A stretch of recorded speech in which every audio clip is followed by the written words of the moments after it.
Christine Razanamassou, appelle à l'apaisement. Quelques jours après la tentative de motion de censure du gouvernement Christian Tse, la présidente de l'Assemblée nationale, Christine Razanamassou, a de nouveau lancé un appel à l'apaisement à tous les citoyens dans son discours de clôture de la seconde session ordinaire, aujourd'hui au palais de Tsimbazaz. Selon ses propos, je cite, « La politique ne devrait pas nous diviser, qu'il est plus que jamais temps de primer l'intérêt supérieur de la nation. » Fin de citation. La présidente de l'Assemblée nationale invite les parlementaires à soutenir les actions de développement menées par le président de la République et son gouvernement. La session parlementaire a pris fin aujourd'hui au terme de 60 jours de réunions ponctuées de débats houleux. Outre la tentative de motion de censure du gouvernement, plusieurs textes ont été adoptés par l'Assemblée nationale et le Sénat durant cette session, dont le plus important est le projet de loi des finances initiale 2023. Filets sociaux de sécurité, couverture des 23 régions l'année prochaine. Environ 10% de la population malgache, dont 35% du Sud, bénéficient des filets sociaux de sécurité ou FSS. Ce chiffre sera doublé d'ici 2024 selon le Fonds d'intervention pour le développement ou FID.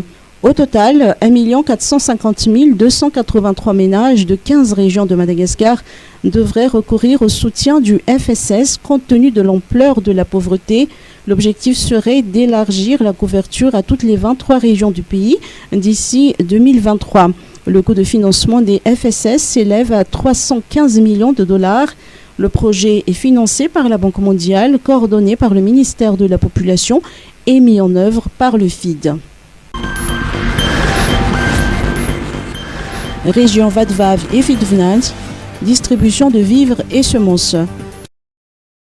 Des vivres et des semences agricoles ont été distribués aux populations sinistrées des deux régions Vadvav et Fitvnad suite au passage du cyclone Batsirai. Ces aides, quoique tardives, résultent d'une indemnité d'assurance au cyclone et sécheresse à laquelle Madagascar a souscrit. En tout, 30 000 ménages de la région Vadvav bénéficient de vivres et 8 110 autres de semences agricoles. Pour la région Fitvnad, 41 800 ménages seront dotés de vivres et 8 495 autres de semences. La distribution a commencé le 14 décembre sous la direction du ministre de l'Agriculture et de l'Élevage, le coordonnateur national de l'ONN et le secrétaire exécutif de la cellule de prévention et d'appui à la gestion des urgences. Rappelons que suite aux dégâts matériels, aux inondations et déplacements de population engendrés par le cyclone tropical intense Batsirai dans les parties est et sud-est du pays au début du mois de février 2022, un décaissement de 10 714 206 dollars au profit du gouvernement de Madagascar a été déclenché au titre de la police d'assurance paramétrique 2021-2022 contre les risques de cyclones tropicaux. Les fonds sont désormais disponibles.